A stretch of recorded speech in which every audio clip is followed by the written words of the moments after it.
Hello and welcome to another episode of the Never a Straight Answer podcast, the podcast that aims to cover a wide range of topics from conspiracy theories to popular culture and news. I'm your host Gaz, and joining me in the studio is my co-host, you know him, he's Mr. Taylor. Yeah, good evening ladies and gentlemen. Yes. Yeah. Welcome back, new listeners and repeat offenders. Thank you for joining us for another episode of the show. This week, we're back to our normal format, and thank you to everybody who wished us happy third birthday. Yes, thank you. Greetings for the podcast. Yes. It was fun. It was fun looking back over some of the best topics we've covered. It was, and there's a lot more in the archives. There was indeed. Well, this week's no exception to that. We're coming back strong with a pretty decent topic this week. Randomly connected to what's going on in the world. We always do this. Yeah. We plan a topic, or plan an episode, and then something will happen in the world that links it in some way. It's happened a few times. Yes, it has, yeah. Well, this week we're going to be talking about Stargates. We are.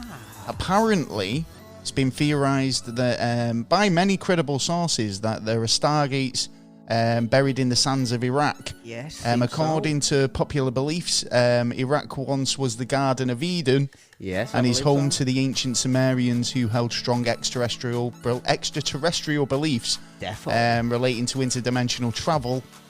Wow. Loving it. Could they hold the key to human creation? We're about to find out. Well, we'll have a look into it. We'll find out what we can. That's all coming up very shortly in the show. It is indeed. As well as what's fucked up where you're from and the NASA news. So well worth sticking around. Plenty of news out there, especially this week. But firstly, what have you been up to this week, Mr. Taylor? Have you been up to anything exciting? Not really, to be honest. I was waiting for the boiler man. Then I was waiting for the electrician. Is that like some porno? That sounds like how a porno starts. Like, no, now you know what his I've mind's come like. to service your boiler. What? No, no, just a general boiler test. General boiler test. Well, my week's not been as exciting either. I had an eye test. You had an eye test? I know, yeah. We're still rock and roll here. Fail? But you know what? We have got some pretty exciting news. We've mentioned it before, but the Paranormal magazine have nominated us for the Best Podcast Awards. Of course we have. We've been nominated for Best UFO Podcast. Yeah, baby. It's pretty awesome. Thank you so much, guys. Wicked. It's nice to be nominated, especially from the magazine themselves. So thank you so much. And we'd love for you to just vote for us. It'd be amazing. Yeah. It's dead easy. Yes. You can check out the link in the description. It takes 2 seconds to do. And all you need to do is tick a box, put your email address in, and Bob's your uncle. And you can really support us, really help us out there. Would mean a lot. It would. So, other than that, please, so it's been an uneventful week in terms of like just stuff. I've been working on bits and pieces, trying to get some stuff sorted out. Yeah. But other than that, I've been researching this because it's been proper fascinating, I've got to say. It has indeed. You're not wrong there. Oh. What are you copying me? I am. I'm just trying to sort out the backing music. You say Betty next. Ooh, Betty. Cat's had me whoopsie. Ooh, well, whoopsie. Well, here's a whoopsie for you. This week's What's Fucked Up Where You're From. Oh, yeah. It comes from Liz Rudd. Nice. And Liz writes to us and says there's a tale round their neck of the woods, which is Worcestershire. Oh, right. In England. Yes, it is. She basically sent me this story, and all she put in the story was, what was it? Do you know what? I'm so well prepared tonight. It was who put Bella in the witch tree, or the witch elm. Oh, right. Right. Okay, Who put Bella in the witch elm? And that's all she put. Right. So I was like, that sounds a bit weird. I'm going to have a look into this. Yeah, right. Bit of a small clue, but... Now, saying, like in Worcestershire, right, there was a legend, or it's not even a legend, it's a true story, right? Okay, right. And on the 18th of April, 1943, 4 local boys, Robert Hart, Thomas Willits, Bob Farmer, and Fred Payne, were basically poaching on farmers' land, right? So they've seen this tree and they've gone, that might be a really good place to try and find birds' nests, right? Okay, yeah. So this all took place in Hagley Woods, which is located to the estate of Hagley Hall in Worcestershire, England, part of the Hagley Estates. So they've gone to this tree thinking it's a good place to find birds' nests and all the rest of it. Yeah. And they've come across a large wych elm, tree. Okay. Right? they've started to climb up it to investigate it, and one of them looks down into this hollow tree and sees a skull. Oh, that's not right. Good. So they've pulled this skull out, and then basically the farmers got involved and come over and was like, you're on my land. Yeah, what are you doing? Tells him they best get off. Yeah. Yeah, and puts the skull back. Right. Fair enough. Now, one of the kids was a bit disturbed by it and ended up telling his mum about what had happened, because obviously it was like, just found human remains in this tree. Yeah, especially a kid. And this kid wasn't sitting right with him. So he's kind of put it in, and then investigation started up about it. Now, when they investigated the tree and had a look inside, they found the full skeletal remains of a woman, right? Okay. Including one shoe, a wedding ring, some clothing, like bits of tattered clothing, but it was basically a full skeleton. There was actually other remains, like a hand was found a bit further up, away from the tree, but generally the skeleton was intact. So it's been a bit of a mystery as to how this sort of happened and who put the skeleton there. Experts have said that it would have had to be quite fresh, when she was put there, because rigor mortis would have set in, and it would have made it difficult for him to cram them in an old tree. Well, I suppose it depends on the gap at the top of the tree. I mean, could she have fell in there and couldn't get back out? Could it have been that kind of incident that she actually was just climbing trees and then fell in?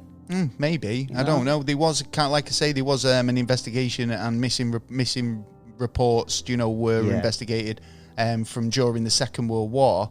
But obviously, it really made it very difficult for him to identify who it was. In 1944, a graffiti message related to the mystery appeared on the wall of the Upper Dean Street in Birmingham, reading, "Who put Bell down the witch elm?" In Hagley Wood. This sort of basically provided investigators with several new leads into tracing who the victim was and who, could have done it. There was a bit of a kind of a breakthrough where he's back, I think in 2014 or something, an investigator came up with two possible answers for it. I think there was a prostitute who was from Birmingham who had basically gone missing, and there was a missing persons report on them. And there was also another person who basically disappeared, and I think it was kind of, I'm not too sure about the second one because I couldn't really find much information about it, but like there was definitely claims of a second person missing. Potentially could have been. But I found that really interesting. There was a couple of other stories that I found around Worcestershire. Apart from making weird sauce. Which is fucked up in itself. Do you? I mean, I like it on a bit of cheese on toast. That's it. That's why I have it. Cheese. It's the only thing you can put it on, or put it in a bit of bolognese or something. But it's one of those ingredients that, I think it was like they were trying to make one thing and then just ended up another. Making something totally different by accident. Because I think they were probably trying to make some sort of like liquor, or I don't really no idea, but I do believe there is a mad story behind Worcestershire sauce. Okay. One of the most haunted places in Worcestershire is it Havington Hall? Oh, right, okay, So this is a big, impressive red brick building, big Elizabethan property with tall chimneys. Most of the rooms are still filled with the original paintings and furniture from when the house was actually built. And apparently it's down as one of the most haunted properties in the area. The owners of Havington Hall won't admit that the property is haunted, but anyone who's visited will tell you that the property is basically imbued with the energy of those who've gone before. They're missing a trick there, aren't they? Ghost trips. Yeah, totally. People love all that. Yeah. You know what I mean? Especially these old stately homes, they need a bit of tourism. Well, they are in demand for money a lot of the time to keep the upkeep. Now, the Fletcher Inn is a stunning timber-framed medieval farmhouse which became an inn in 1848. Nice. So it's obviously got a lot of history. It's not changed much over those years, which is a long time for something to stay the same. Yeah, it's great, though, that we actually have something from back then that hasn't changed much. Well, it's mostly down to the fact that the same family still own it. All right, wicked. Yeah. The Tappins owned the building from up to 1977. Yeah. When the last family member, Lola Tappin, passed away. One of the most interesting features is in the French Inn is found in the on the hearts by two of the fireplaces. On the halves on the two of the fireplaces, you can still see witch marks dating back to the times when it's believed witches would either enter your home via the chimney, or the door. And so where they put these marks the night before they go to bed, so that they wouldn't. It's like dingling them like charms outside your house to stop the Muju, bad Muju coming in. And like so, but as for paranormal activity, apparently it's quite steeped in it. Right. They have quite hauntings, restless spirits. Apparently even the restless spirit of Lola. Who was a bit kind of like a formidable lady in real life. Do you know what I mean? She ran the pub and she was there for 30 years, so she was obviously was probably a bit hardened. So she frequently used to tell customers that that they should be honoured to be drinking in her home. So what I mean? She was a bit of a ruthless one, I can imagine. Apparently they hear footsteps, small objects being hurled across the room in a fit of rage. See, sure it ain't her. She's getting one of the. There you go. Hunters. If you're down in Worcestershire, have a visit. Have a visit. There's some pretty spooky places to be found. Yeah, especially if you're a ghost hunter or something. There's sounds like some good places there. Oh, I like that tree. That Witch's Elm is fascinating. That I wonder. I need to have a look more into that. Yeah, because it's making me wonder if there's any scratch marks or if, like you saying, probably I think that there was somebody murdered. That was right. The second person for that one in particular was. A guy who basically admitted it. He said that him and another guy, like a lumberjack friend, had committed the murder and shoved somebody in a tree.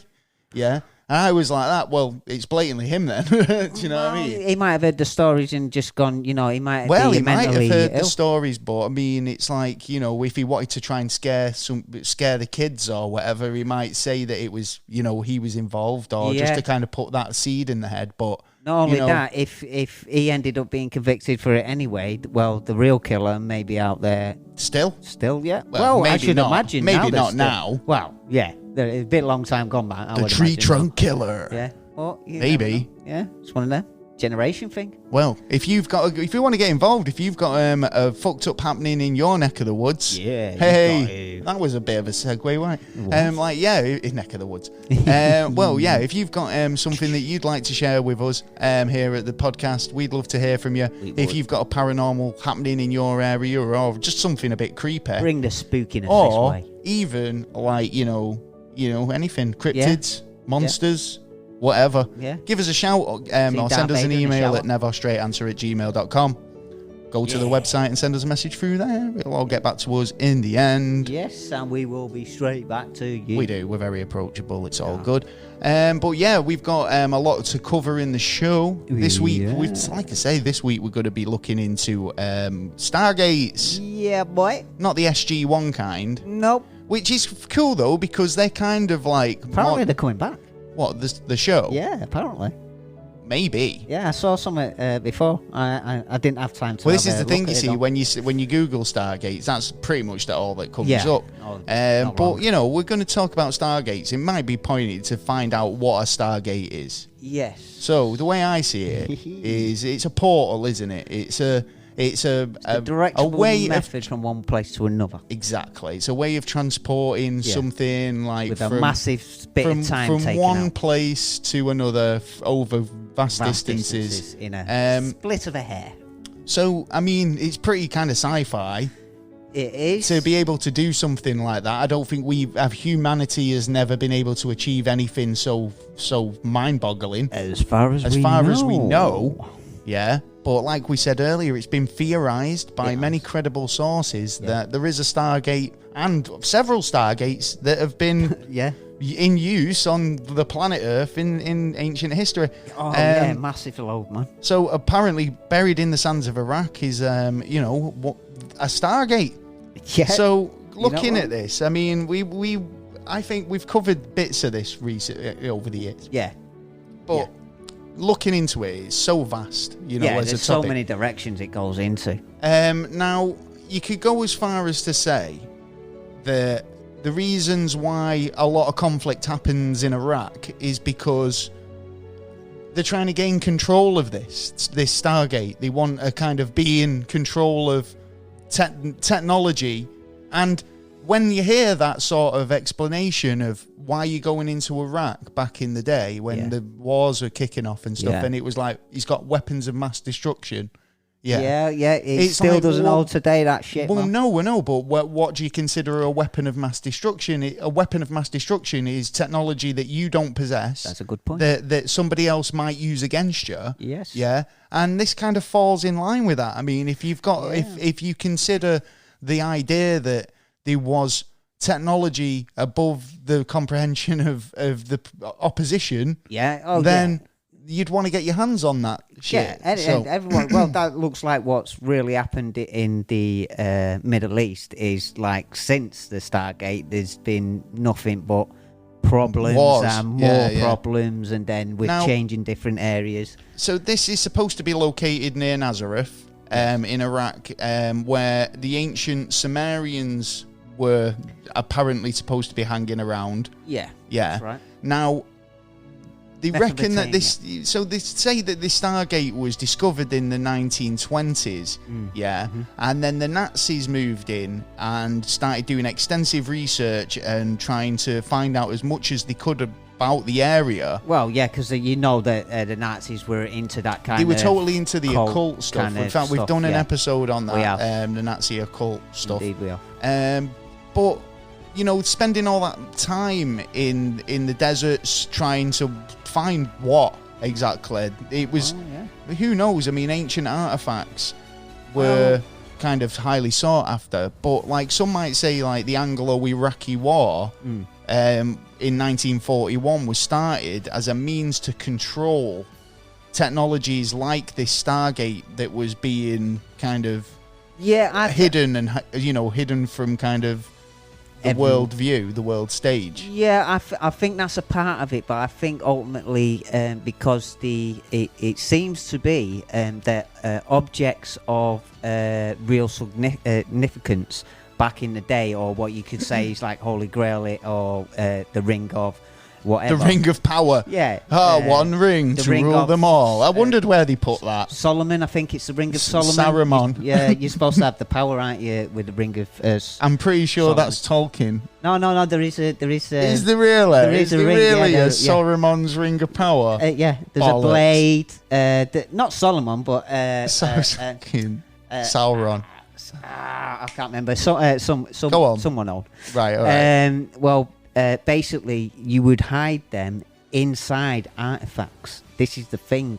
And that's another reason why a lot of people we'll get into this in a bit, because like there was a lot of during conflicts there was a lot of kind of shufting about with artifacts were going missing, and like we'll get into that a little bit later on. So going back to this kind of this Stargate, so the discovery of it, people kind of started saying, it's fairy tales. It's it's a myth story. It's just rubbish. It's a story, right?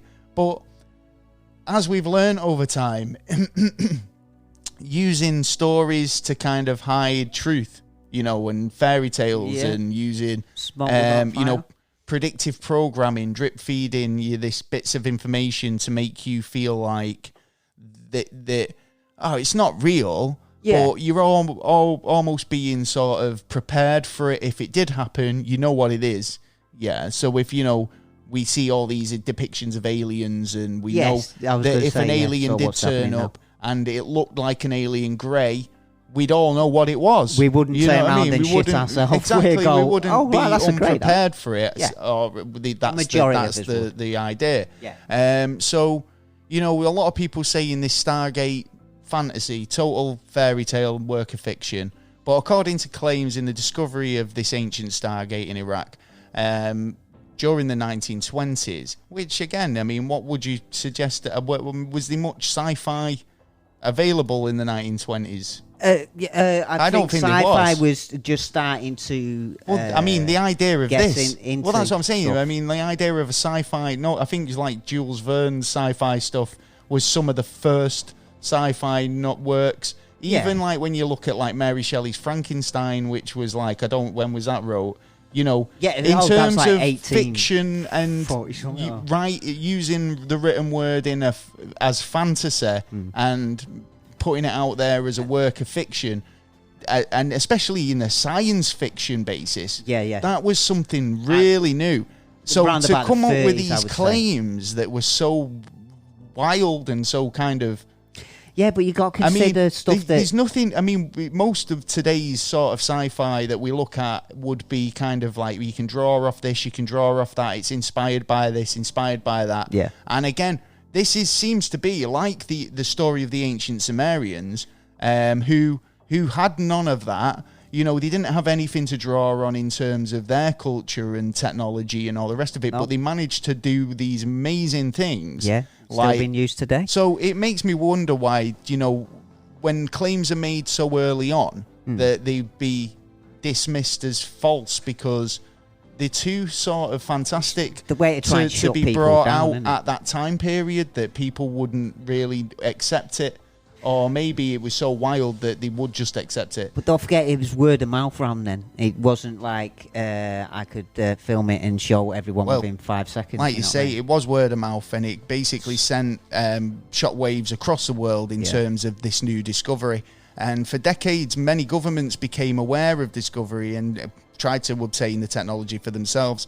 Many of them descended upon the area through military units and, you know, tried to... create problems in order to try and take control of this technology. Some point, you know, the Anglo-Iraqi War in 1941 was simply a front of the British government and those of Germany and Italy to try and take over that as well. So what do you reckon? I don't know. I mean, do you think that these wars are all a big cover-up to try and get hold of this tech? To be honest, for the last 20 years, I do believe that a lot of artifacts that have been destroyed and stuff is to cover up our past history.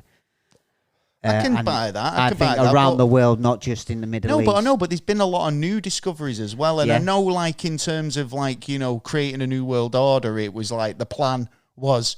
you can't do, you know, you bring out all these sort of new discoveries which disprove the old way of thinking. Yeah, and disproves religion, which stops which makes people sort of religion, and then you've got start kind of getting on board with this new world religion that is brought out through these new discoveries. Yeah. Like I say, I mean, you could argue like Oak Island setting up for something like that. You know, coming back to, like, you know, you're bringing up these antiquities and the artifacts and stuff like that. A lot of those did go kind of start coming up in auctions and going on the black market in Europe soon after all these wars. Because with all the chaos and everything, it's easy for things to get lifted, go amiss. But like, this is how, you know, these ancient artifacts, like the Holy Grail, like the Ark of the Covenant or the Menorah or the ancient scrolls, go missing because fucking revolutions happen.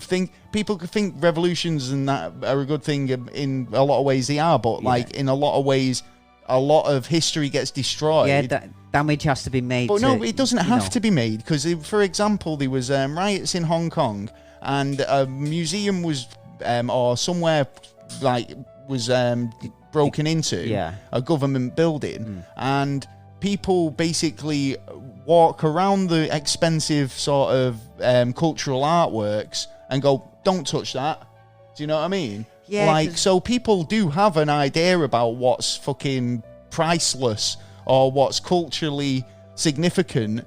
You only get idiots who fucking don't care about that shit who will destroy it. I think a lot of countries are having a lot of problems with that kind of thing at the minute. I mean, we've only just had all the statues looking like they're getting taken down, and then some of them, you could keep up, and some of them you had to take down. Same with flags, though. It's like the history is being moved along in front of our eyes, and when it's gone, it's gone. You know what I mean? It'll be in history for a little bit, but then you're going to lose it again. You know, like the Confederate flag. That was well, that got taken down, didn't it? And it wasn't put. You're not allowed to put it anywhere. But in history, that's going to end up going. I'm not agreeing with the flag or anything, but I'm just saying that's as a observation. No, but it's still in history that will go away. It won't, because it'll be documented that was the flag and that people were. So it's not seen anymore. Well, again, it depends what's being taught in history. But again, if people were still on board with that ideal, then they will teach that to the people. It wouldn't be forgotten. Yeah, but it'd be passed generation, and then you've got the thing of, because you don't see that flag anymore, then you're gonna your description of it may put change, it on the, and then it will change over time. I think that flag. I mean, for example, I think that's down as a cultural. A culturally sort of significant thing now. Do you know what I mean? It's like people make postcards, bumper stickers, now they fucking patches for your jackets. You even see it on hoods of cars and trucks. Yeah, but that's because of the Dukes of Hazzard. You know what I mean? Totally, but that's what I'm saying. It's like it's in the zeitgeist. It's in the sort of consciousness. So. Even though, and that was how many years ago, man? It's still being used. Yes, but what I'm saying is it's being put is you can't use it anymore. It's not what we're getting on about today. Well, whether the Daisy Dukes truck with fucking it's generally the same with like artifacts. Yeah, I know what you're saying, but I mean, this is the thing. When it goes into hands of collectors and stuff like that, they are put away. They're not. They're not being like examined. They're not being potentially because they're not being. Well, they are valued for what they are. They're being valued for what they are, but it's the fact that it's a one-of-a-kind item that is in a collection of a private owner. Do you know what I mean? Yeah. So, totally. A lot of these things just get lost and put into storage. But don't you see that in museums? I find that sort of frustrating in museums. Like I saw the other day, they've just cleaned up an object and it's going to bring it out, and it's like, couldn't you have done that any faster? But I can understand. Well, no, because again, it's so many items that they want to display and so little space. But it's like, so it's a case of being able to do as a curator, you're responsible for putting together, an exhibition of items that tell a story or kind of belong together. So you'll be like, these are all items from Sumeria from this time period. And then next month we're going to have, ancient Egyptian, and you do have a limited space, so you kind of have to put some stuff into storage. Yeah, it's like a never-ending story. Or it gets sent to another museum while they put it on display, and it's a sort of rotating sort of thing. So, there are ways of doing it. But that's what I'm saying. It is a shame when these things change the history, get brought forward, and it's in times of war. But like you say, get put on, sold to collectors, put in private collections, and never seen again. That, and it's like, put it on display. Show us the history. That's what it's there for. It's not there to be put away in the dark and just stay there. Going back to the Stargates, I mean, what do you think? Do you think that this claim of it being legit, being a real thing, is true? Because I mean, there's no solid proof of the claims. But there's a lot of information that is showing that there is a possibility that there is. Truth like in I say, the Nazis claims. Did certainly spend a lot of time there searching for ancient relics. However, they did look for the Ark of the Covenant as well. Perhaps, they found something. Who knows? Yeah. By the time of the Iraq War in 2003, apparently the Stargate had been kind of re-emerged, and Saddam Hussein had it moved to Baghdad. Yeah, because I believe the U.S. forces, one of its first destinations was one of these temples, and it's like surrounded it because it was supposed to be. The story goes that it's the Palace of Baghdad. That's where it is. Apparently, it's underneath the palace. The surrounding area actually has been designated as the Green Zone. Yeah, this is a diplomatic area where government employees live and work. Yeah. The whole zone is under extreme guard. Yeah. So, just from it's pretty suspicious. Taliban. Yeah. You know what I mean? Now, there was actually talk of Saddam Hussein actually having a UFO. That's true. Believe it or not. Yes. So, a UFO related incident that occurred 4 years, about 4 years before he kind of took reign. Well, no, I think died. Yeah. Yeah. Basically suggested an extraterrestrial influence. UFologist, is it Joseph Tanner, declared in an interview for UFO Roundup, saying that there was an incident that occurred in December 1998, Operation Desert Fox against Iraq. A video clip aired on CNN showing a UFO hovering over Baghdad. It moved away to avoid the stream of intense aircraft fire. All the time it was being observed. Got it on videotape. Reminds me of the Battle of Los Angeles. So they reckon that they could have been an alien space crash. Well, Bush Senior did end up going over there because he was the one who started the first one, but then they've pulled back out. So that might have a connection. Well, again, they reckon that the Gulf War, 1990 to 1991, was more a cover-up for a Roswell spacecraft sort of incident. Yeah. That Saddam's scientists may have become even more successful than the Americans in re-engineering and kind of taking the technology. Yeah, because you can't just go to war like that. It takes a lot of communication. So again, it comes back down to like that sort of weapon of mass destruction. It's like, well, if you've got a threat, and like, we might not just be talking about nukes. It could be something totally different. I mean, if you've got teleportation technology essentially, and you've got spacecraft, you might even be communicating it's crazy. with them. So going back into the kind of hiding truth within fiction, one of the strangest theories concerning Stargates is that the truth is hiding in fiction in a fairy tale theory. Some researchers state that fact or forbidden knowledge hides in fairy tales and myths in order to pass them off as truth in modern times. You could argue that some of these messages are being passed on in movies and television shows and stuff like that. I got agree, I agree with that. Yeah. So I feel like that's true. So even though it sounds really ridiculous, like there's this Stargate, but there's got to be something to start someone off. Exactly. I mean, is the truth in that? Yeah. And the idea that most people will write it off as fiction or some fairy tale will be enough that people won't be that interested to go look for it. Exactly. Do you know what I mean? Yeah, exactly. And then fairy tales, a story changing into a fairy tale or a legend, or any other kind of name you want to call it, and then it goes into its different directions of, everyone knows about this one, but not a lot of people know about that one. Not a lot of people know that. Yeah. Well, one thing I didn't know was the connections with the Garden of Eden. Yeah. Which again is a myth or a story or one of these fairy tales, if you like, that people tell. It's one of the oldest stories, the Garden of Eden. It is. Anyone who's ever seen footage of a devastated sort of fucking area left behind following like any sort of after the war, you know what I mean? Would hear the phrase the Cradle of Civilization. Do you know what I mean? That's where the ancient Sumerians kind of came from. And the civilized kingdom, if you like, was supposedly the place of the what is it called? The Garden of Eden. Yes. Yeah. Now they're saying in this article I was reading here, so they basically suggest that it wasn't so much a garden, but it was more of a biosphere. Yeah.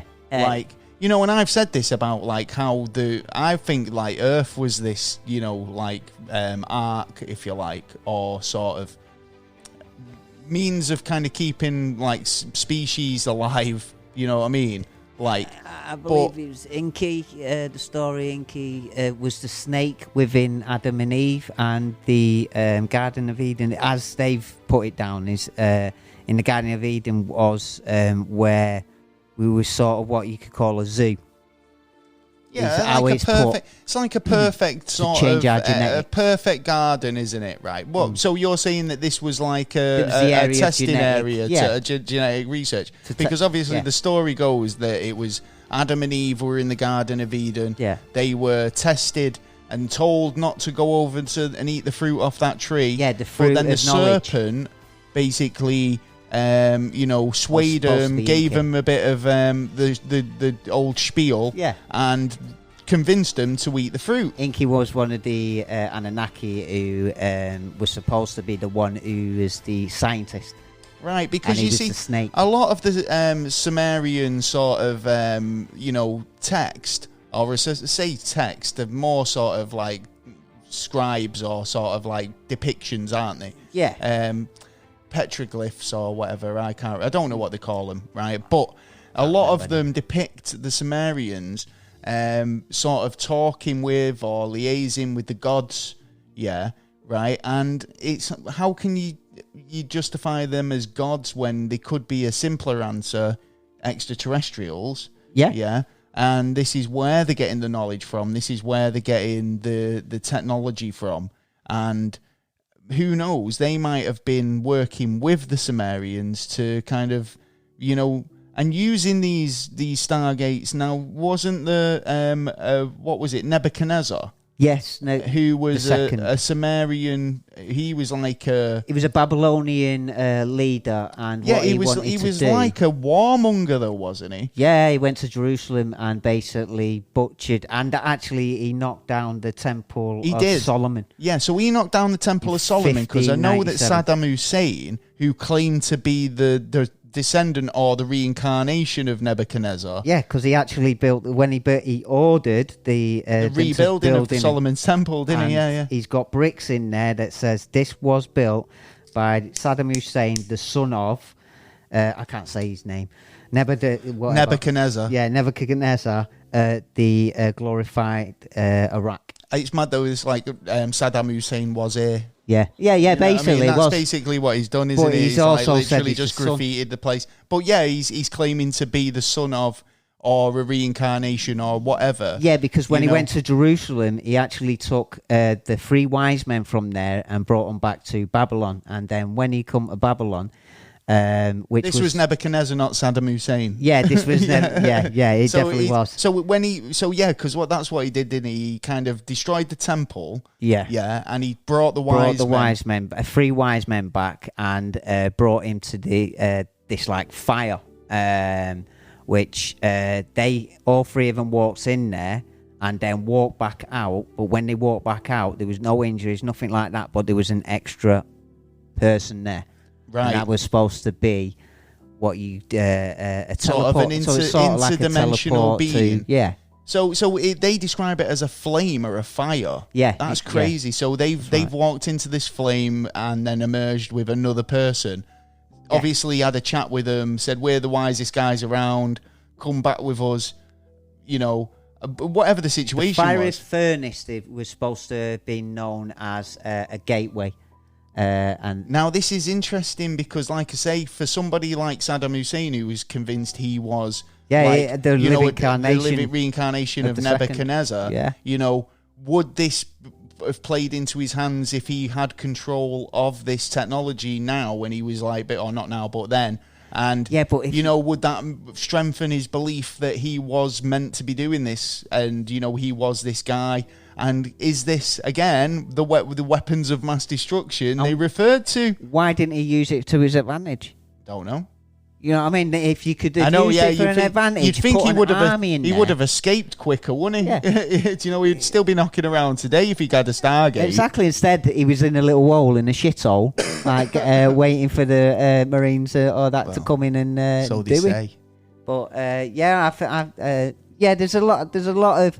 Well, we ain't got a lot of answers through the war anyway, but the history behind it and what took place. And if he had a UFO as well, he could have zipped off. Well, Yeah, well, these are the things. There were UFOs spotted at the time as well. But then, like, there's a lot of weirdness and a lot of dead end answers that that need answering to get to the point, but they don't want you to know, basically. Well, apparently, like, there's been kind of evidence of tunnels underneath, like, Baghdad, and so. a lot of kind of a lot of this came down to, well, where do these tunnels? What are these tunnels for? Well. What was the purpose of these tunnels? So they actually dropped some bombs, US bombs, as they do. They love targeting these tunnels. Right now, what were they trying to block off? Why did they target those tunnels, and why did they choose the time to do it when they did it? Do you know what I mean? It was like almost sort of like, we've come in, we've done what we want, we're taking what we're taking. Yeah. We're now giving you no access at all, and... You know what? If I was an American and I asked and got a Freedom of Information Act, it'd be probably put as, it was an accident. We didn't mean to go that area. Well, where do you think? Do you think that obviously, right? If this this portal, this Stargate was movable, like Saddam's apparently taking it and putting it under the temple in Baghdad. Yeah. So it was obviously able to move it about and it'd still operate. It wasn't like a locational thing where it needed to be in these specific coordinates to work or anything like that. That's true. But apparently, it was technology that could be moved around. If it was, what's to say it's even in Iraq now? Oh no, it'd be in fact, Norag, I reckon. Really? Norag, yeah, because there was actually another story. But we're trying to make another one. Yeah. Well, actually, I believe somewhere along the lines there was some people who wrote some books. One woman, I can't remember her name, she wrote a good book that joined things together, and she actually reckons there was about 46 of. It's interesting because there are a lot of. If you look around, you can find a lot of evidence of what people consider to be portals or sort of stargates. Even CERN is. I'm a bit concerned in CERN how as well. CERN is. Yeah. I mean, you could. Maybe. The Gates of God is a Stargate located in. Is it Tetra in Peru? I've probably said that totally wrong. Yeah. It consists of blocks 22 feet by 22 feet. Yes. And it has sort of an inset door measuring around 7 feet high, carved into the rock. Yeah. The ancients, Incas, believed in that, like, it was a large two-way door. That's and was used by the gods to travel between worlds. Yeah, when the sun was up at certain times of the years, that it would shine in a certain light that it could be accessed. Okay. And it was like, that's mad, because there's actually some stories in Africa as well where similar things happen, and in Indian stories. Well, according to legend, an Incan priest fleeing from invading Spaniards in the early 16th century used a key to open the Stargate and then disappeared into a tunnel of light. How did he know? With the key, and was never heard from again. Well, that's a shame, because I'd like to know, how did you know about it?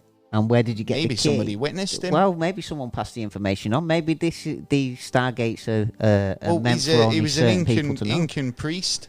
So, maybe priesthood. That's a bit like Fifth Element. Do you know that sort of priesthood who were handed down with a key from all them times? Now, another Stargate, or so-called Stargate, is the Gate of the Sun. Now, they've all got a bit of a sort of connecting theme with the names. This is located in the ancient ruins of the city of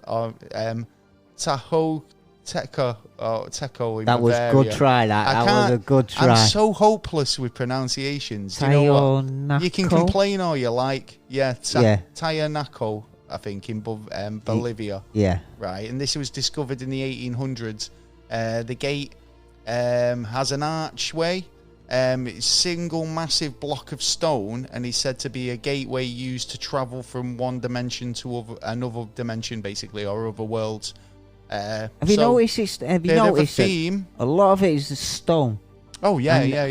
In fact, I was looking at something before about vibrations, about how we're finding out our magnetism on this planet. My animal magnetism through rocks that are well, actually... again, it all comes down to vibrations. Yeah. Everything's on a wave. Well, that's it. Yeah. Well, here's another one: the Stargate of Sri Lanka. Oh, is identified by a strange carved symbols carved into a stone.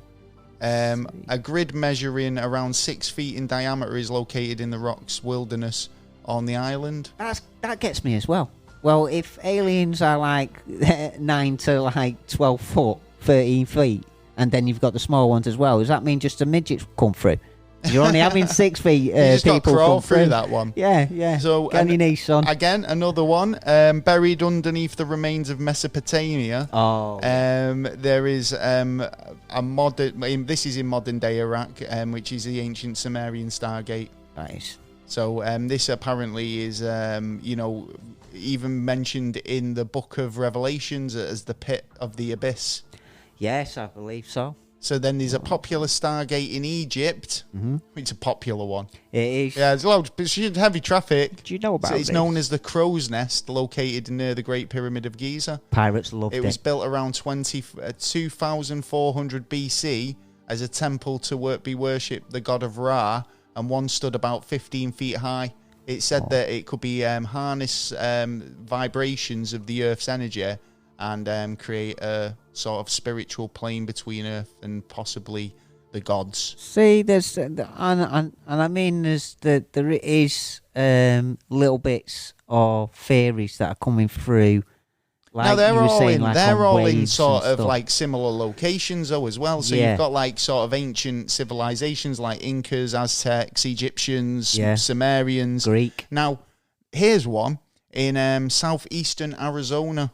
I see. Again, it's a stone archway standing in the middle of nowhere, measuring around 7 feet, 5 feet wide, with columns about 15 inches in diameter across a local Native American law. People have vanished by walking through the archway. So by just saying them couple there, I mean, there's a lot more, but just saying them couple there has to be something. Definitely got some connection. You know what I mean? There is even if it was just the actual Stargate means something totally. So what do you think? Well, I mean, well, it's maybe funny actually. Well, what do you define a Stargate as? Well, it's been predicted, hasn't it, that it's basically a wormhole. It's basically a wormhole getting from one place to another place within a flip of a second, taking a mass amount of space out of the equation and getting to another destination. Well, funny enough, you've just described what's actually happening at the moment because there's been a development in portal technology, if you like. This is mint. So this is two cities that have created a window between themselves. It's amazing. We need more of this. This is Poland and is it Lublin? Which is in Bulgaria, I think, yeah.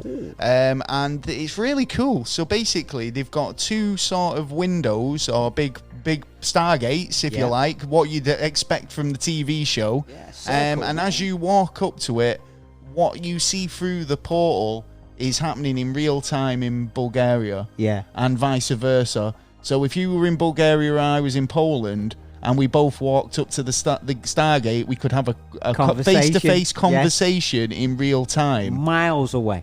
Obviously, you can't pass through it. No. But, I mean, if it looks like a portal, smells like a portal, and does what a portal does, it's probably a portal. Actually passing something, you're passing information. Of course. From one place to another. Exactly. So it is acting face-to-face emotions. Yeah. You know, I think more cities should do this. Telephone like you say. I think it's basically FaceTime. It's a big version of FaceTime, but the way it's done is so impressive. I think it'll work brilliant on the social level. We'll be posting some video or some sort of images of this on the social media. I think it would be really good impressive. For social around the world on communicating with other people.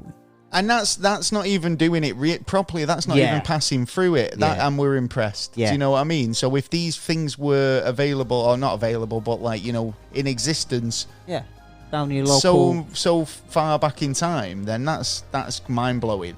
I mean, what do you think about the whole theory about these wars springing up because they were trying to get access to it? Now, it does seem that there was a lot of kind of conflict from the so-called discovery of it. Now, this is it. Like I say, there's no real evidence to suggest that this is even true. No. Yeah, so don't believe that, these wars were it's all just things were joining up on the basis that they were all fighting over a Stargate. But it does start, it is a bit coincidental when you've got a discovery of a so-called thing, then all of a sudden there's a lot of conflict and a lot of different countries going in to try and do whatever for a lot of bullshit reasons, if you think about it. Totally. So, I mean, a lot of valid reasons as well, but... but a lot of valid reasons that didn't need to be brought up until the powers that be actually make that problem. So then you'd fight. And then, you know what I mean? It's just been constantly fighting over there where, I mean, what the first thing the president used to do when he was in the White House was what we're going to do about the Middle East. Exactly. But I think what they should do is, if this technology exists, they should own up about it. I want to know. We want to know.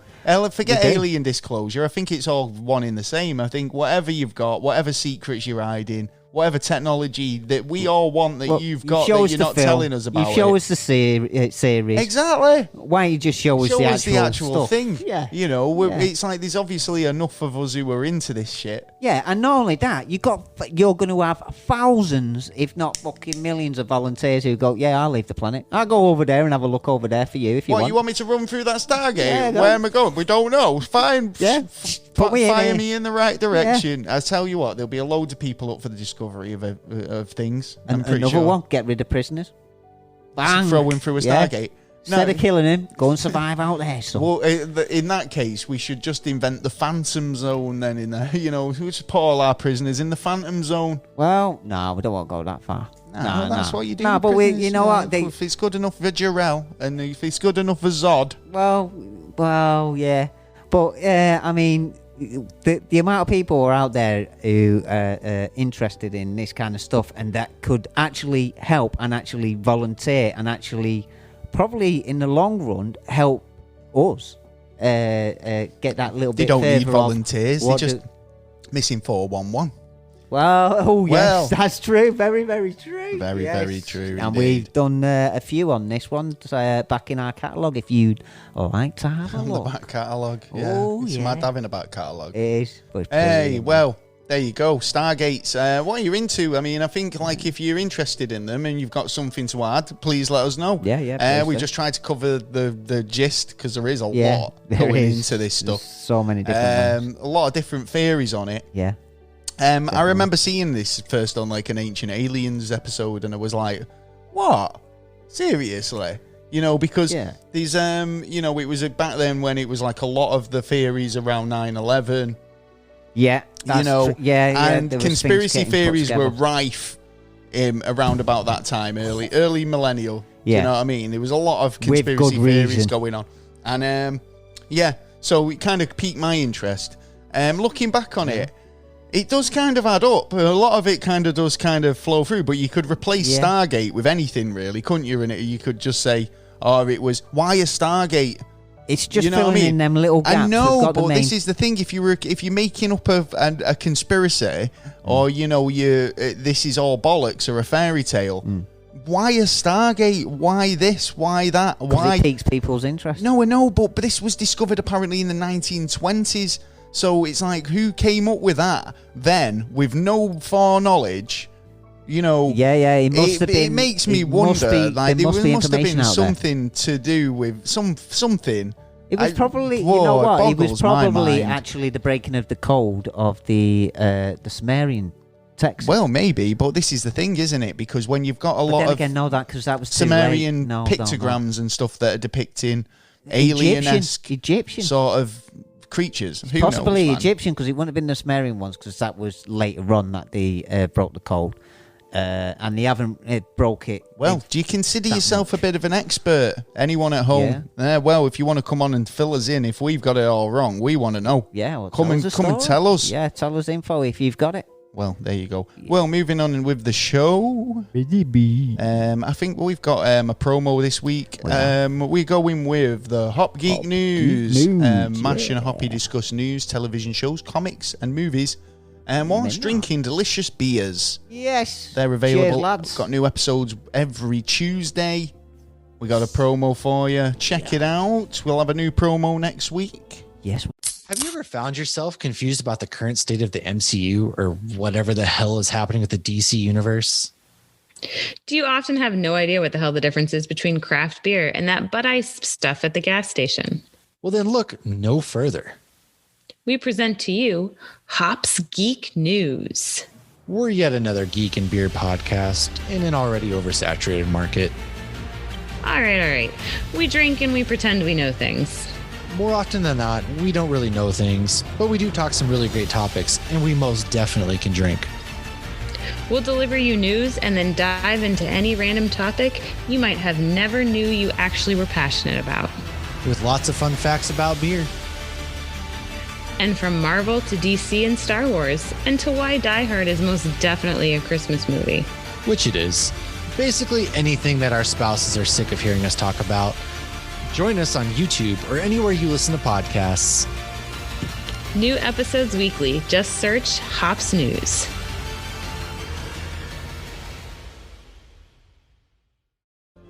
Thanks very much, guys. You can send us your promo too, and we'd be featured on the show. All you got to do is send us your promo over to neverstraightanswer@gmail.com, and we'll make sure you get featured. You will. We'll send you ours in return. Don't worry, it's all, it's nice to be nice. It is.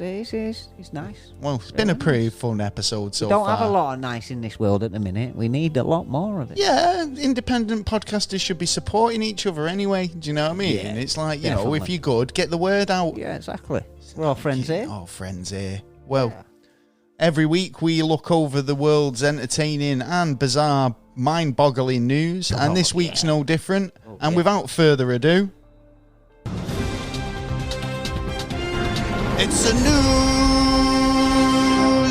Oh yeah, and we've spent a good half hour. We put an extra 10 minutes in this week. Looking for some peak quality, top-notch news for you. This week we didn't disappoint. Do you want to kick us off, Taylor? Have you seen anything interesting that piqued your journalistic nose? Yes, I did. I did? You did? I did. It's not great news, but it is news. No. And it is important news. It is the sad death of Sean Locke. That was sad. Yeah, do you know what? I'm a big fan of Sean Locke. Yeah. The guy, legend. I mean, the thing is, 58's no age. No. And he was battling cancer. Lung cancer, he didn't tell anyone. I mean, he wasn't public with it. Yeah. And he was making appearances in some respects. Yeah, but he was having a sore throat, wasn't he? And I knew when he had a sore throat, he was like, he was looking a bit peaky for the last couple of years, but like. I think he was a great talent, a very funny man. He will be missed. Sean Locke, hearts go out to your RIP, and love to his family. And there's been a lot of kind of tributes to him, and I'm sure there'll be more. Rightly so as well. And you know what? It's like it makes me want to go over some of his stand-up shows and rewatch. Yeah, I've been doing that lately. Sean Locke, because it really is. He's so observant, so funny, fast on the button, very fast. Yeah. One of the main reasons why I watched 8 out of 10 Cats because of Sean Locke. Yeah, totally. And he come out of nowhere, and I was like, "Who's this?" And then he was like, he grew on me so fast as well. I think one of my first encounters with him was on the Johnny Vegas show Ideal, and he comes in and he's playing he's a transsexual, or someone's transsexual. So he's a woman changing into a man. But he's still got the boobs. But it's Sean Locke with boobs, and it was. I have to watch it's just hilarious because it's just like, because he's just acts like Sean Locke, but he's like, want to squeeze? Do you know? But it's hilarious. The guy was funny. Yeah, definitely. They're definitely going to be missed without a shadow of a doubt. So, anything else you've seen in the news that you want to mention? As you mentioned, a weird thing that's puzzling scientists at the minute. Oh, right. Which a lot of things puzzle these scientists. They do, but this one seems like a real puzzle. And the reason why is because a miracle baby shark was born in a female-only tank. Nature will find a way. No, because this shark was born in this tank and was in this tank for 10 years. Yeah. No other shark, anything in there for the last 10 years. You never seen Jurassic Park? That's what they said. They said that in Jurassic Park. With that was an all-female herd. This was sci-fi again, obviously, but it happens in nature. You get an all-female sort of. How do you know that it wasn't sort of? I mean, it's been contained for 10 years on its own. Yeah. Well, maybe peacefully on its own, going like gives a fish. Needed to be a mother. Well, yeah, but how? Look, where you going to hunt for sperm in there? Maybe it was a hermaphrodite shark. I don't know. Well, we'll find out when it sadly goes and they're able to fucking do an autopsy on it and check it out. But until that happens, unless a little crazy. accident happens. It is honestly crazy that the fact that this shark's just popped out a sprog with no fertility in the room, if you like. But there's a theory, which it's possible it might be, which is that someone has been dropping sperm within the tank, and obviously I don't even know how sharks. I mean, are they not lay eggs and stuff, or are they? No, are they mammals? Born inside. Are they mammals? Yeah, they're born inside, so fucking hell, I should know this, shouldn't I? Well. A lot of creatures out there. That's crazy. So someone's just been dropping shark sperm in the tank. Must be. That's the only way, unless it's the second coming. It was born by a virgin shark. Jesus has returned in the form of a shark. It's religious of the shark. Yeah, you got to send it back. Well, apparently, we're talking about mysterious origins. Loch Ness Monster. Yeah, well, origins have been unearthed of a plausible theory about where the mythical beast is. Is it? He's come back from holiday. It's been attending fucking what's it? No, it's been attending sea life centres and stuff, impregnating sharks, hasn't it? Well, yeah. It's got to get rid. It's got to get away with that COVID. Been on a busman's holiday. We don't want COVID, does it? You know what I mean? Well, so it's got to wear a mask. What? Well, so the affectionately known Nessie. That is said to inhabit Loch Ness in the southern Scotland or in the Scottish Highlands. It's been kind of they theorised about where it's come from for quite a long time now, haven't they? But I believe that where picture, is it hiding? I believe a majority of the pictures that have been put forward for it have been shown as a hoax. And even, I think that picture that you just had there with it just slightly, its head right above the water and its body's just coming out, I think he did end up turning around and saying it was a hole. Well, this guy, he's called Alderman. Okay. Yeah, I think that's what he's called. Hang on, let me just check. Alderman. Yeah, he's a fellow in the book, bush. The life of Saint Columbus or whatever. Okay. Columb. Yeah, fuck knows. Basically, the Irish monk who claimed to have encountered the water beast that killed a man in the river, in River Ness, after mauling him and dragging him underwater. Yeah. He said that he's kind of like had encounters with the creature, if you like, sort of thing. Prove it or not. Finding the beast, he basically made the sign of the cross and said, "Go no further, do not touch the man, go back at once," and the creature stopped and turned away. So obviously, it's got... I sniff. So, I mean, obviously this is saying that interest in Nessie ramped up in 1933 when reported sightings published in the Inverness Courier. The report described the waters of Loch Ness crashing and crumbling. What was it? Crumbling? Churning. Yeah. Oh my! This is why I had to go see opticians. Yeah, he did. But basically, yeah. I think, is he saying that there's a cave or something that it's hiding in? Yeah, I think so. Must be. Yeah, because they've scanned it and also, haven't they?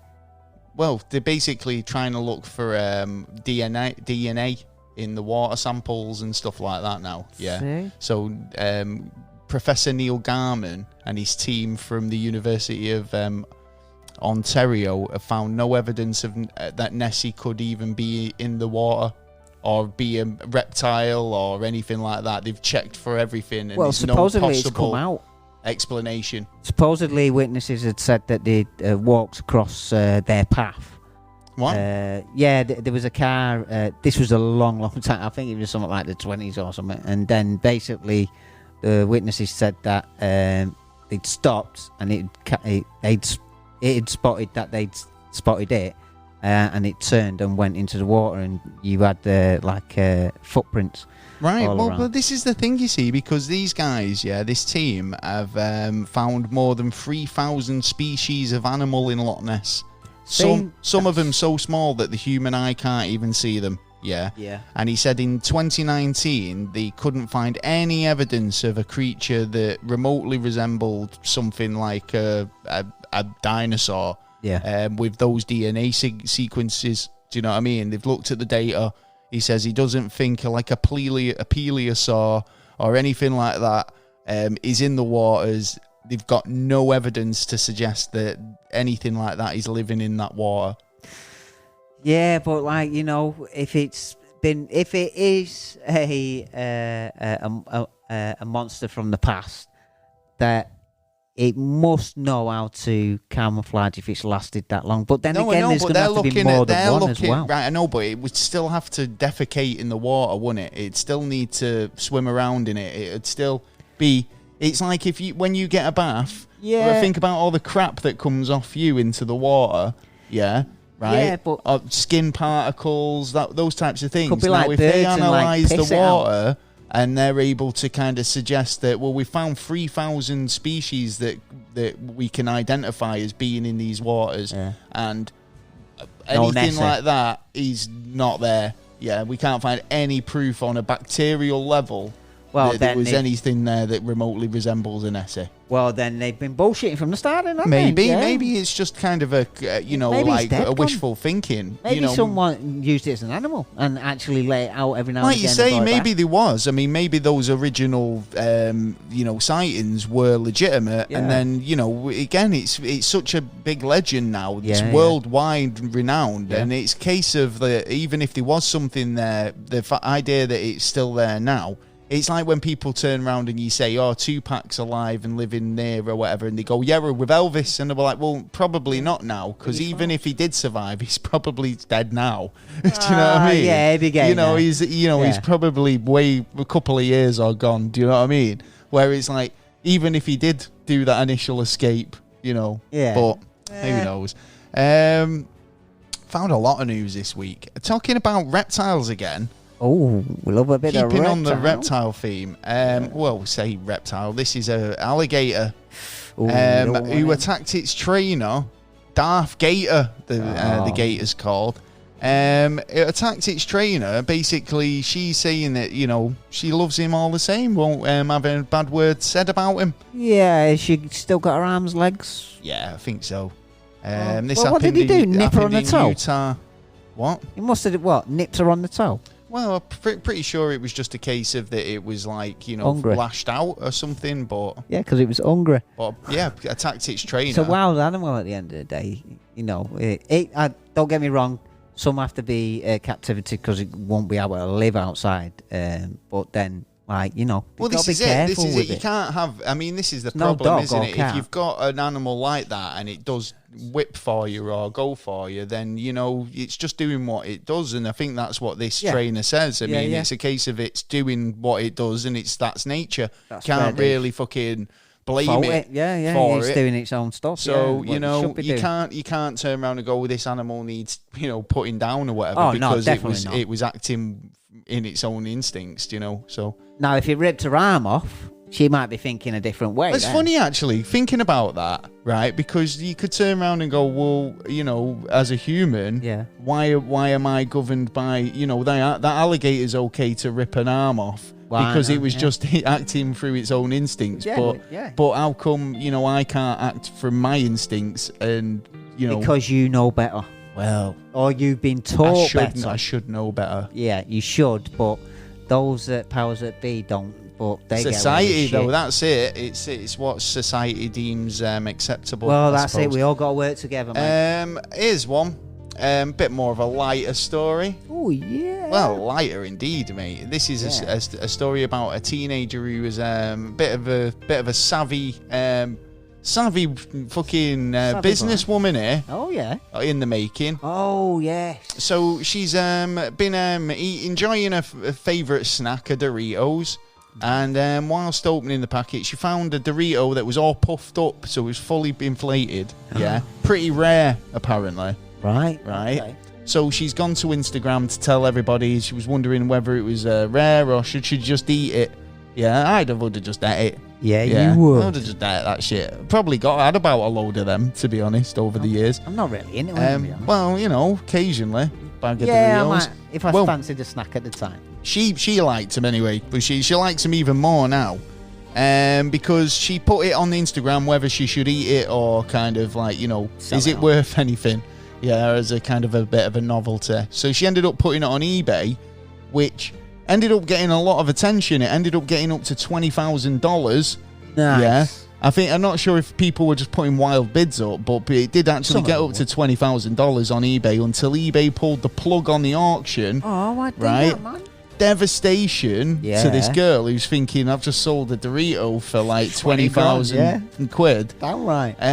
Well, I mean, obviously, Doritos must have been interested because they got in touch with the girl and offered to buy the Dorito from her. Yeah. For the basically the bidding ending price, which was around 20 grand, which works out about 14,600 in the UK. Nice. For a Dorito. Good girl. I'm going to start throwing all types of shit on eBay, me now. Wow, yeah, anyone will buy. Well, it's still the old story. I've got a carrot that looks like I don't know.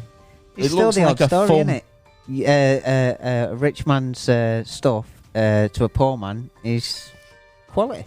I'm sure it is. Oh, yeah. That made no sense. I know, because it wasn't the sentence. One man's treasure is another man's trash. Or one man's trash is another man's treasure. Yeah, well, that's definitely not what you said. Yeah, well, that's what I meant. Well, I think it's just a case of what's worth it to some people. I don't know why a Dorito that's a bit inflated would be a hella worth it. And they've only done that for the publicity they paid for that. Probably. Yeah. Well, they're not doing out of their kind of, I'll lose 20 grand for that Dorito. What do you think they're going to do? Stenciling Jesus onto loaves of bread and stuff. Don't sell him. I've got a naan bread with Michael Jordan on it. Do you want to buy it? It's got a sausage with Madonna on it. Oh, yeah, let's have a look. Never mind. It's from the book In Bed with Madonna. Yeah. Right, you've got any news for me? I have. Well, Australian broadcasters was shocked the other day when a devil-worshipping clip interrupted I saw this. the news TV program. I love a bit of takeover TV. Do you know what? It reminds me of, in fact, if you want to check these guys out, go and check out the conspiracy. Is it Curly Conspiracy podcast? Yeah. They just done a recent episode on this exact topic. It was the Max Headroom TV takeover. Oh yeah. Anytime they kind of do a broadcast takeover, it makes me happy. Yeah. So this one was giving it satanic to the devil worshippers, was it? Yeah, it seemed to be. I did see kind of like, it looked like someone was in doing a presentation with a whiteboard behind them, dressed in some sort of red robes. Yeah, shouting Hail Satan! Yeah, he was shouting Hail Satan, and he was like, "What the hell's going on here?" And then it went on Twitter on the 20th, and over 200,000 people have already seen it. was mad though, but he was quick. He was right in there. It was like he was watching a couple of men who just walked out of Parliament and just like, hey, we'll have a little talk. And then you see it, and then it's like, what the hell's that? And then it's the newscaster like, yeah, everything's okay. And the next part of the news. And it's like, whoa, nice.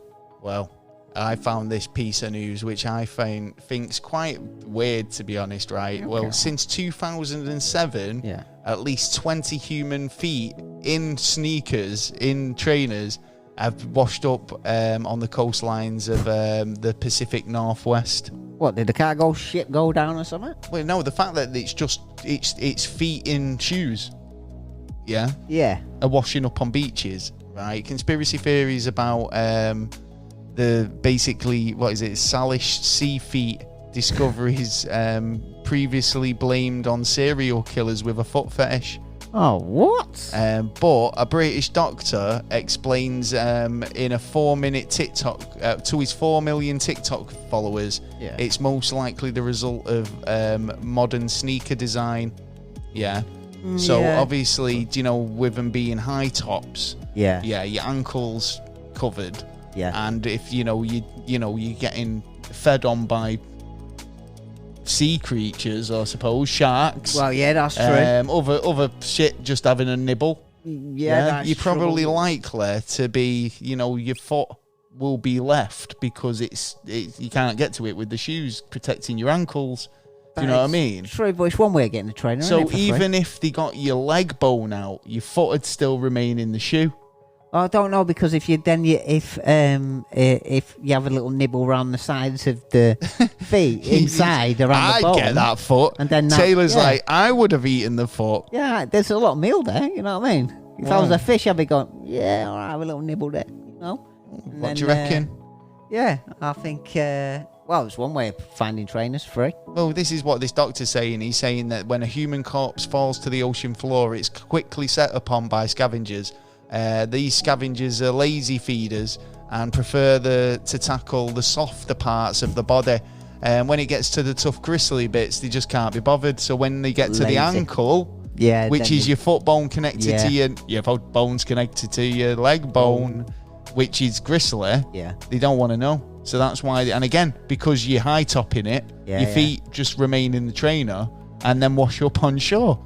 That's weird, that. So if you ever find a shoe on a beach, I'd just leave it alone. Unless you want to see a foot. I wouldn't worry about it. And it'd be skanky as well. Ew, it would be skanky, wouldn't it? Yeah, because it would have been in the water for God knows These sea creatures, we've got a sea creature theme going here tonight because these sexually frustrated sea snakes in the waters as well. You see, I won't go in the water because of this. I don't want to get raped by a sexually frustrated sea snake. Straight up your They're girthy. Have you seen the size of these things? Yeah, that won't fit. No, it's fucking horrendous. Yeah, so these sexually frustrated sea snake have been causing a bit of havoc. They are. With scuba divers off the coast of Australia when they noticed some odd behaviour when it came to contacting the male sea snakes in particular. The venomous... So obviously you don't want to get too close, but these venomous reptiles coil up around fins and lurk underwater. So what they've been doing is they've been going up to like divers and mistaking them for females, and trying to get it on with them. Was it my scent? I only peed in the ocean. Let's get it on. So males are being very aroused. And they're getting randy because they're looking for a girlfriend. And there's no girlfriends around. Well, if there isn't, they're just basically getting frisky with the first thing they come across, which are these divers. And but obviously they're a bit dangerous. Yeah. So why dive here? There's more. You've got more chance with a fucking. Why stick. would you want to dive to see sea snakes anyway? I mean, it's like they're nice things when they're not biting you. Well, I'm not sure about that. Well, yeah. Yeah, well, I've never been bit by one yet, so... But then again, I've never fucking met one, to be honest. I've never met a sea snake I didn't like. Yeah, well, I might have met one or two that I didn't like, but... Come on, give us some news, sunshine. Science Holy Grail, supposedly. Battery discovered could make computers faster and a lot What? So when they say the battery holy grail, they're saying, like the ultimate battery.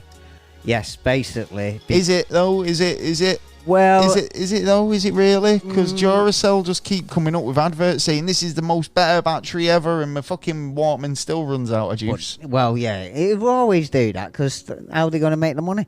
Yes, I still have a Walkman. Axon. It's a Sony one. Don't worry about it. Go. It's got radio on it. Axon Status, which was a theoretical theory on the quantum level, which was to put atoms by atoms and actually make. Is this when you were saying about they couldn't put atoms side by side? And I said, well, I made up a loads of them. They were all side by side. Oh, yeah. Well, you don't know. They might be off a little bit. But what they've done is they've actually made a small two-dimensional crystal, which you could put a shed load of information on a computer chip. Yeah, you see, this is the thing. You see, we're getting a bit too far ahead of ourselves, I think, in a lot of ways. I don't understand why just because it's what was that off? It is a quote off a film, but it's like, it's again Jurassic Park. It's like, just because you felt like loving a bit of Jurassic Park tonight, but it's the same guy as well. It's fucking Professor Malcolm. It's like you spent too much time thinking, could you do it? You never wondered whether you should. You know what? I mean? And if a lot more scientists would think and I do buy that. I'm down with that because I've seen this story, which again is just fucking mortifying in a lot of ways. Yeah. But scientists fucking around with human brain cells have grown a mini brain in a lab. Yeah. And now these little mini brains have developed to the point where they have grown and developed little mini eyes. Oh, yeah. That can actually see. Yeah, they are detecting light. They've looked into it. They're basically saying that these are legitimately detecting light. Yeah. Now I don't know what they're growing. But I fucking dread to find out. I mean, it was only a couple of weeks ago we were talking about an experiment to double the brain capacity of a monkey. Yeah, and it worked. True, yeah. Now the next step is, well, can we do that to humans? We've got Brainiac running around then. You've got fucking hell looking for big brain. Look at the big brain on Brad. Hey, look, the Greys may be us. They might do this and make our heads. I told you this. I keep telling you this. Yeah, right. All these UFO sightings are us from the future. We've all got big brains because we've had surgery to get big brains. Why haven't I visited myself yet then? Because we were all under strict fucking NDAs. Fuck the NDAs. We're under NDAs. I won't visit myself. And you might tell me the truth. This is it though. When a non-big brained guy time travels, how do you know that we were not allowed? We can't time travel without having the big brain. Hey, imagine how dangerous we would be with a big brain. Look, we've got brains now. Imagine if we got fucking bigger brain. Have we though? Well, this is the question. This is the fucking conundrum because when I see this type of stuff in the news, I wonder if we got big brains because even making tiny blobby brains is a step too far in my book. Genetic, even on an ethical sense. I mean, it wasn't so long ago. It was like gobsmacking news when they wanted to clone a sheep. Yeah. And it was like making news all over the world, Dolly. Yeah. And now all of a sudden it's okay to grow a brain that can see. In your lab. And probably may even actually. Don't be thinking so. Yeah, well, that's it. When do you know that brain's actually thinking? If it's looking at you. How do you know that? And is it life or is it not life? So are they allowed to destroy that now, or is that a new life form, or what are they actually growing? Are they trying to grow a human brain? Is that what that is?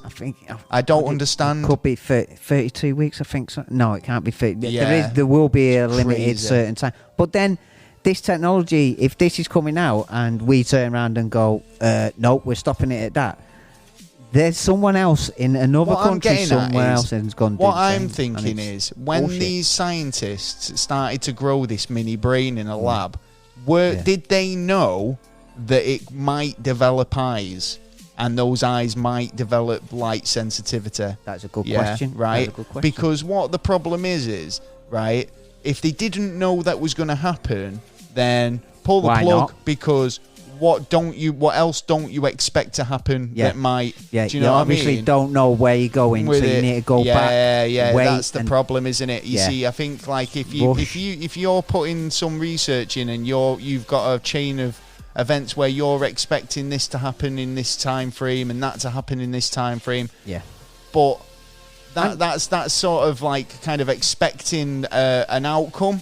Whereas just fucking blindly flying into science and going, oh, well, let's give that a go. Do you reckon we could grow a brain? Well, look where the last time we done that, we got this fucking COVID because that's pandemic the thing. now. I think that the point was for that, could they use brain tissue to grow a brain? Yeah, right? Yeah. Then it developing extra fucking, functions and details is a totally different ballpark. Yeah, because then it'll end up on a computer. So then every computer will have its own like internet connected brain, and then again, overtake. It doesn't bear thinking about. It doesn't. It's stupid. Again, though, it opens a lot of ethical sort of things in terms of like, well, like going into that whole sort of like growing your brain and making your brain bigger and all the rest of it.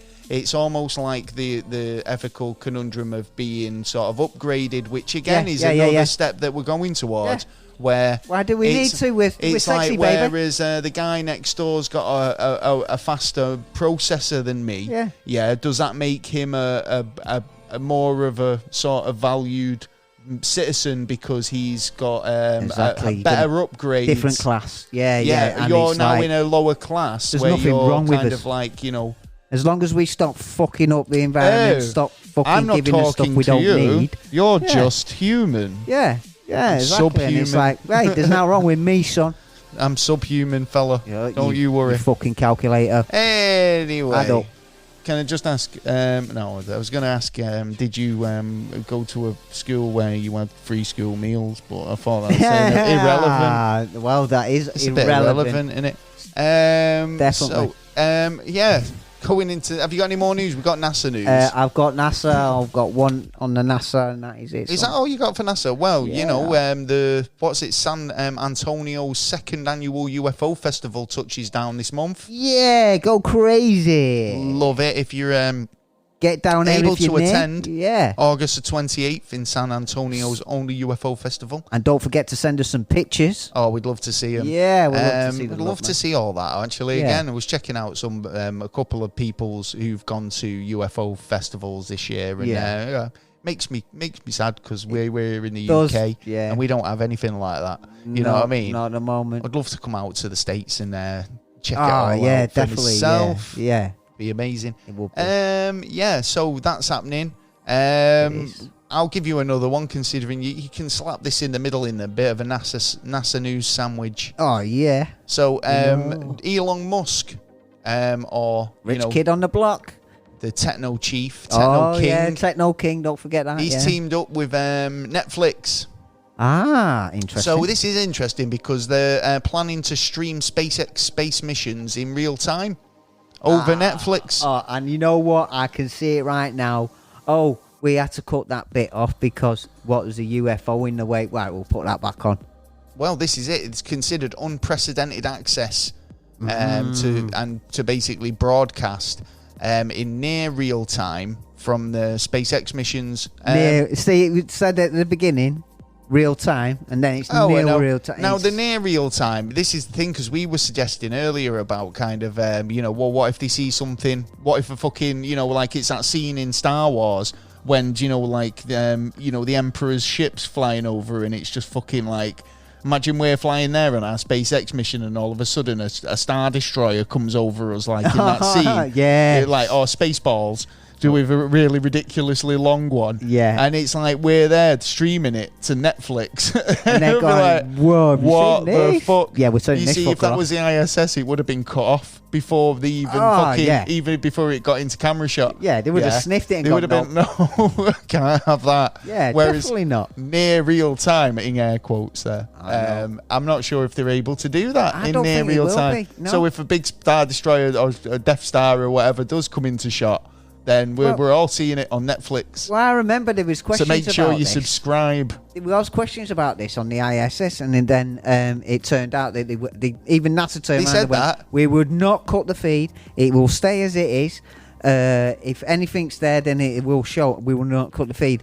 I think it lasted about less than 24 hours, and they cut feeds. They were saying there was errors. Not that many fucking errors, mate. Well, come on, right on cue. Yeah, all right then, Sonny Jim. I like it. I like the fact that they do it because it just kind of was like proves that they're hiding something. Yeah, they're definitely hiding something. They go, no, it was nothing. Nothing to see here. It was Never like, wait a minute. Straight answer. Well, that's why they call it that. That's why it is, isn't it? Well, you've got some NASA news for us. It is, yeah.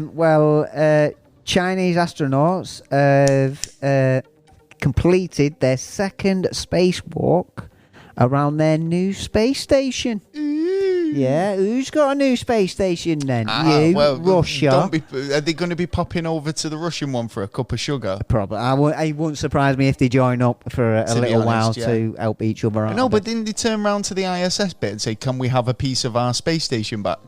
Well, yeah, but do you remember that pod that had the little leaky hole? Was that their bit? Well, apparently, supposedly now, the Russians are blaming the Americans for doing it. And it's like, because it was a bit of conspiracy around that, wasn't there? Because it was like, well, somebody must have done this. Yeah, there was no way. It was perfectly drilled a hole, and like, if they would have gone down, they would have like fucking died. You know what I mean? If he didn't spot it at that time. So we weren't there. Because there's arguments to say it could have been like a bit of space debris that's just been flying so fast it's popped an hole through it. Yeah, exactly. But, I mean, how much debris hits the ISS on a daily basis? Well, do you know what I mean? It's not exactly like, No, it's got sensors and that to actually avoid. Great. Yeah, it's got sensors and stuff, but I mean... But are they working now, though? Because it's going to be dead I'm not sure. I like the fact that, so China have got their own space station. Russia. Yeah. What happened to all communicating and, being a sort of federation-y type thing? Well, look, the first build space my station. Own space station with blackjack and hookers. It was the Americans and Russia, wasn't it, with Mir, and then when Mir come down and we put up the ISS... and now that looks like it'd be down by 2024 by the sounds of things, if not any earlier. Seen better days though, hadn't it, the ISS? But it was supposed to be going to be sold to a private company, actually. Yeah, because they were going to make a space hotel out of it, weren't they? Probably Bezos. Yeah, but Japan's got a good plan on doing a hotel in space. But we're going to have space stations all around us. I know, yeah. It's going to be, which space station do we go trick this year? Club Space. I guarantee that will be up at one point or another. Let's put a warehouse out there. 1830s. They'll be like all the hottest DJs only playing space. That's so we have to go to a festival on the moon. And then how are we going to get there cheap, man? We're going to have easy space. Easy jet. Easy jet rocket. Space. Easy rocket. That's what it'll be. Or Ryan Rocket. Yeah, someone will come in with a Jimmy cheap Jet Pants. Yeah, you'll be lucky if you get there. What is it? 1 out of 10 get there. Fly to the moon. Take your chance. You're helping the space race and the next generation of spaceships. Jeff Air. Yeah. Well, Jeff Bezos. We'll get on this. Bezos. He can go fart in the lift. He's kicking off again, isn't he? Oh, he's off. Yeah, he's basically so the SpaceX who won the contract or won the it was a competition really, wasn't it? Yeah. You build that, and see who works best. You get the money and get the investment, right? So NASA has had to pause its SpaceX $2.9 billion moon landing contract. Why? So basically, courts can review a lawsuit from Jeff. Oh, yeah, because Jeff weren't happy, was he? Jeff wasn't happy, stood there in his cowboy hat, and he's basically, with the Blue Origin taking off and just doing a bit of a splashdown. He didn't really do much. No. He didn't even get out, really. No. I mean, when you've got, SpaceX actually doing missions. Yeah, exactly. Yeah. And, they are performing very well. Jeff just throwing himself up into the air for 10 minutes and that. Yeah. I don't think you've really kind of got your there are plenty of kind other of head people screwed there. on correctly there, Jeffo. Yeah, I would even think Skunk Works would be in front of him. Well, he's kicking off. He's basically saying that, with everything that's going on, NASA have had to put delays and put a pause on the SpaceX moon landing. Well, go on a Chinese fucking cock ring one. The delays are because of court time. Yeah. And obviously, Blue Origins are suing NASA. What? Because he didn't get a contract. I didn't get what I want. Fucking so idiots. I'm suing you. Hey, you know who's going to be the winners out of this? Who? The lawyers. Probably. Yeah, of course So, it will. Obviously, NASA plans to put astronauts back on the moon by 2024. Yeah. That might have to change because of this. Who knows? But obviously, Jeff, you're a fucking knobhead. Leave it alone, man. He is a bit, isn't he? Go for the next bid. Go away. Make your product a lot better, and you might be able to get to the next one. Well, again, another thing that's putting a bit of a spanner in the works for this moon mission is the spacesuits won't be ready in time. Oh, what? Why? They're not ready. That's just not right, man. We can't be using old shit, man. Because you've got to check out the summer-fall collection. It's like by 2024, these spacesuits will be so out of date. Long as it's in white and red, please. You know, NASA won't be ready in time, apparently, to send the astronauts to the moon by 2024 as planned. Because amongst other reasons, i.e. Jeff's lawsuit, the spacesuits won't be ready. Oh, what else ain't going to be ready? 5p. We have no oxygen tanks. I don't know. They've got just whatever the updates to the uniform or updates to the spacesuit just won't be ready. What's wrong with the spacesuits that they've used before? Bet you they blame COVID. I bet you any money they blame COVID. I don't know. Because they had to close down for a while, didn't they? There was only there was a skeleton crew, I think, about 200. Well, what they've said is, in a report this month, NASA's Inspector General found that the delays in spacesuit development... there might have been issues there then, yeah. Basically, a lunar lander is late, and also current plans are not feasible. So, obviously, with lack of... Can't just throw money at it. Well, they are blaming COVID-19 the same because of lack of funding. The COVID-19 pandemic and technical challenges have all put delays in. And then, obviously, with this big Jeff Bezos lawsuit, it's just a case of just going, do you know what? Let's just put it on hold a minute. You know what? Fuck it. Put Jeff on the first one. You go there, mate. You go to the moon and don't fucking come back. Well, it's just, you know what, right? It's just a pain in the ass where he doesn't need to be. I think it's one of those things where it's like, why shouldn't I? Do you know, we've put all this money in, and then it's like, it is a case of he's put a lot of money into this Blue Origin, and then it's fair enough, but these other companies, like you say, that are doing other bits and doing quite a lot more, and if you can't... You can't compete, and he can't. He's the DC trying to do a Marvel Cinematic Universe. Do you know what I mean? He wants the glory, but not willing to put the effort in. Exactly. Do you know what I mean? Concentrate on Amazon. Sort your shit out that you need doing there, because you've just been. I know. Get my parcel delivered on the day you're going to do it first, before you try and fucking swing a space travel mission. Exactly. Come then on, let son. the scientists continue with your little space operation and space station you're going to make up there or whatever, and then do it when you can. I might need to make a little jingle, because Jeff, I'm gonna becoming a real asshole. He's becoming a very big regular. He is in terms of news stories in the NASA news. Just wants his face so I think I'm gonna have to do something like Jeff in space. You know what we might have to do? We might have to do like stuff, like a little poster or something that you can put on the toilet. Might make a T-shirt. T-shirt On. Yeah, a Jeff in space T-shirt. I'll piss in his face. If you'd be interested in that. Yeah. Well, there you go. That's the news. It is. It's been an interesting show. Yeah. From Stargates to fucking, I don't know. Jeff. women in trees and Jeff Bezos. Yeah, again. Hope you've enjoyed it. Yeah. Next week. God. We'll have a Jeff next week. I'm sure we will have another Jeff story next week. Jeff will be cropping up a lot, I'm sure. He's probably listened to us and gone, right, I've stopped the little. Do you know what? It's like, we need somebody to pick on if it's not Tom DeLonge. yeah, he's been quiet. It's Jeff Bezos. Yeah. So, that's, like I say, that's the end of the show. It is. I hope you've enjoyed it. Yeah, we have. If you've got any comments, queries, or suggestions, you know what to do. You can get in touch with us. Please do. At neverstraightanswer@gmail.com, or hit up the website where there's a contact box there. Hit me up, baby. If you go onto the Anchor site, you can leave us a voicemail. We've had a few of them, actually. We have.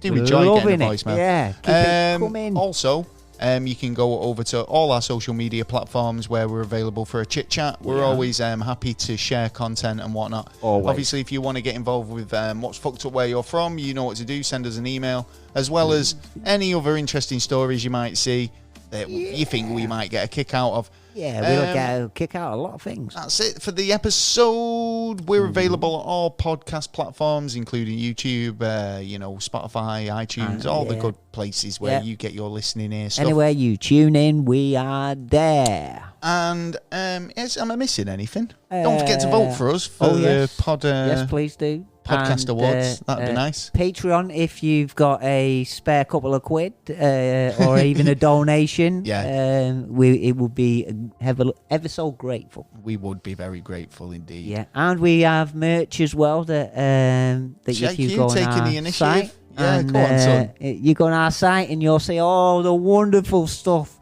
that we have there. Might even get a Jeff Bezos t-shirt up there soon. Yeah, hey, it's not a bad idea. I'm thinking of that toilet thing now. Toilet paper. Yeah. Oh, yeah, wipe it. Yeah, actually, that's a good fucking idea. Well, you heard it here first. If anyone rips us off. New business. There you go. Right, well, we'll catch you next week. Really enjoyed it this week. We'll catch you for another episode. I'm sure we'll have an interesting topic for you next week. Therefore, as always. So make sure you tune in for that. Make sure you subscribe, share, tell a friend, tell your gran, tell your mum, tell your postman. And we'll be back next week. I've been Gaz. I've been Taylor. Peace. Outside.